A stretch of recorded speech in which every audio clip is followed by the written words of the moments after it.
Okay, can you hear me? Okay, so here we are for part two. As I I think there's a lot of part 8s in the pipeline, along with a lot of PCBs, but anyway, we won't go there. We're back for part 2, and as I said before, maybe now is the time for any of our elected representatives, either TDs or councillors, maybe who want to have a word, to make a point, to explain, to clarify, whatever. I see 2 of them up here, Malcolm and Breda, both of whom I think would like to say something. Kieran is over here, or David, I'm sorry, I have somebody else in my mind. David is over here. He already told me that he'll raise his hand if he wants to say something in particular, so we'll keep it. Answer questions if people have questions. He's perfectly happy to answer questions if you have questions. So is that okay? So we'll start here. Sure, Breda is nearest to me, so I'll call Breda first, if that's okay. Breda. Thanks, Margaret. This is Breda Gardner, in case some of you don't know her, but I'm sure you all do. Hello, everybody. Hi. Thanks, Margaret. Isn't she wonderful, Margaret? Absolutely fantastic. At the meeting today, I put in a request that the councillors would defer the vote on the basis that there was a public meeting being held this evening. And I just asked that the councillors would just come along and hear what the public had to say before they decided to vote. I was supported by Malcolm and David Kennedy, and sadly it was put down. I, like Malcolm and others, felt very deflated. I actually knew before going into the meeting that we were going to be voted down, because it was all scripted, rehearsed, and it was all as it was, that it was a done deal before we had anything to say. I'm just so happy that so many of you turned out here tonight. I think it's absolutely wonderful that you do care about what is actually happening on your doorstep. And I think it's absolutely wonderful that, I suppose, I just want to say that I felt very, very deflated and very let down. But now that you're here and being able to listen to the voices of the people is what it's all about. But as we move forward, I don't know what can happen from here, because there is another vote coming up on the plots of land, whether that can be done.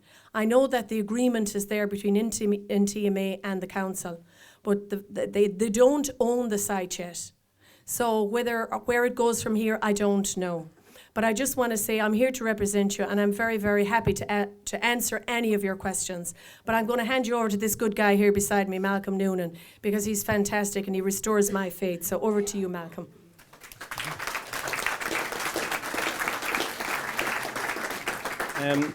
Thanks, Breda. Like Breda, I walked out of the meeting this evening very let down. I felt the best way I could respond was to go home and bounce on the trampoline with my kids for half an hour, and it helped a little bit. But we're getting a bit tired of moral victories here, and unfortunately, the decision that was made today at Kilkenny County Council will have profound implications for all of us, every one of us, and for future generations of people in Kilkenny. It's a decision that has effectively taken the site out of our hands. When we talk about public ownership, we're going to be effectively estate managers of that site, and we're going to be cutting the grass, and that's effectively the end of our involvement in it. And I don't say that too lightly. I want to thank Margaret, Catherine Larkin, everybody who's been involved in supplying the elected members with information. It's been really useful to get the information that we did receive. And we still haven't been in receipt of all information in relation to the project or the proposal. When it was first mooted at a letter that was sent to elected members, distributed at a county council meeting in February 2015 to the then acting CEO, John Mulholland, it was stated that it was the NTMA funding could be used for the conversion and refurbishment of 2 industrial buildings, the Brewhouse and the Mayfair. Now, that seemed a reasonable proposal. There are 2 projects that were in the offing that were going towards a public Part 8, and they had potential there for occupancy in terms of TSSG and perhaps some third-level institutes. And the elected members supported this proposal. And there was an option in the proposal to look at future expansion if this project was successful. What was presented to elected members at the in-committee meeting last week was that the entire building element of the site, that's all the built element of the brewery site, and I can be corrected on this, was going to end up in this joint management model. It is, all the wording of it is commercially driven. It has to have a commercial return. There's an imperative to bring about a commercial return to the partnership and not the local authority. In my view, it flew in the face of what I felt was, and I said today as well at the meeting, was a very, very good public participation process where it was mentioned a figure of 555 people. Perhaps unquestionably the largest public consultation process that's ever taken place in Kilkenny. A huge amount of goodwill, public goodwill, was brought into that process. People engaged in it in a very positive way. I attended both the 2-day processes and was a joint facilitator with Corlin and Og in a half-day workshop with young people. Again, throughout that process, some fantastic ideas were coming forward, and the fantastic ideas came from everyone here.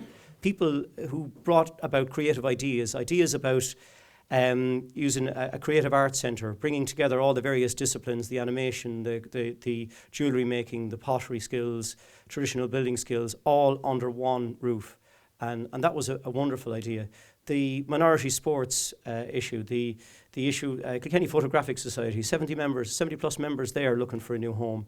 The Kilkenny Order of Malta, all wanted a space, all wanted to be involved in this in a very, very positive project. And unfortunately, after today, that's gone. And the other aspect I mentioned was the social housing element. I voted against the proposal, and I think Breda did as well as some of the other members, to lump the social housing onto the route of the Central Access Scheme. It's going to be an incredibly busy road when it opens later this year, with a lot of HGV through traffic that doesn't want to be in the city going down that route to try and get to the other side. And now we've put social housing on top of it. When I asked a question today about social housing on the site, the reply was, yes, there can be housing. Will there be social housing? Yes, there can be housing, and there are many different elements of providing social housing, such as rental accommodation scheme, and again, shopping out to the private sector. But there is no element of social housing on this proposed development. Issues such as the skate park and the provision of the youth-friendly area. The whole city should be bloody youth-friendly. It doesn't matter about segregating it down into one corner under a bridge where they're out of sight and out of mind.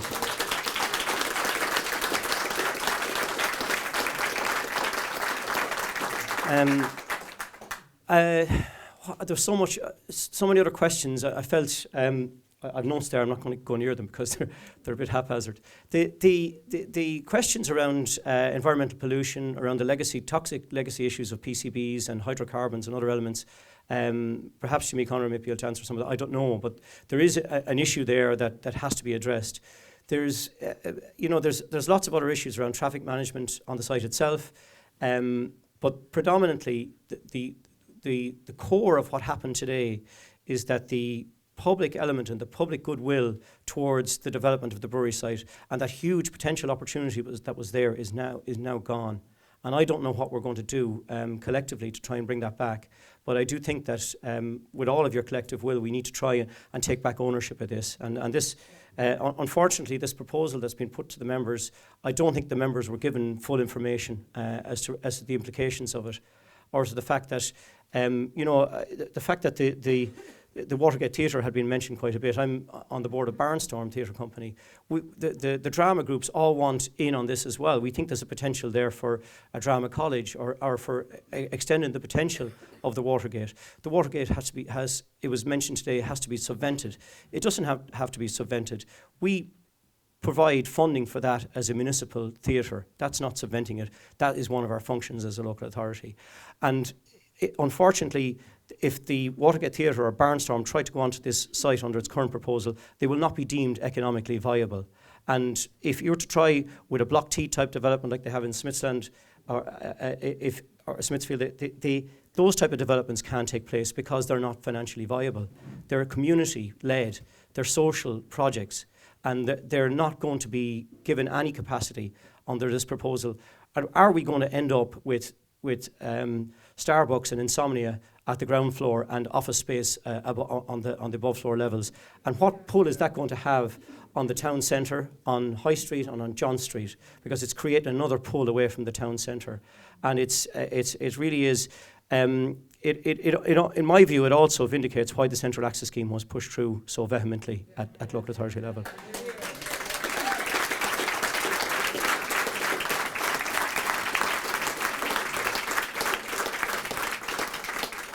And there was a lot of good, I'm not going to say tomorrow, I'm going to speak half the night probably, but there was a lot of good points made in relation to the Council's commitment to heritage, and a lot of those commitments are very valid. You can see St Mary's over here, Talbot Tower, a lot of wonderful projects. But it's hard for me to square up the same local authority that does wonderful work like this and also demolishes houses in Vicar Street. And I just feel that what's happening here is that we're losing the uniqueness and the special qualities that make Kilkenny so important in a national and international context. And it's nothing without the people that make that up as well. And I think that the people have been ignored in all of this process. But I want to thank Margaret for organising the meeting, everyone involved, to Catherine Larkin, and in particular yourselves, to Breda and the Sinn Féin councillors for voting against this proposal as well today. Thank you.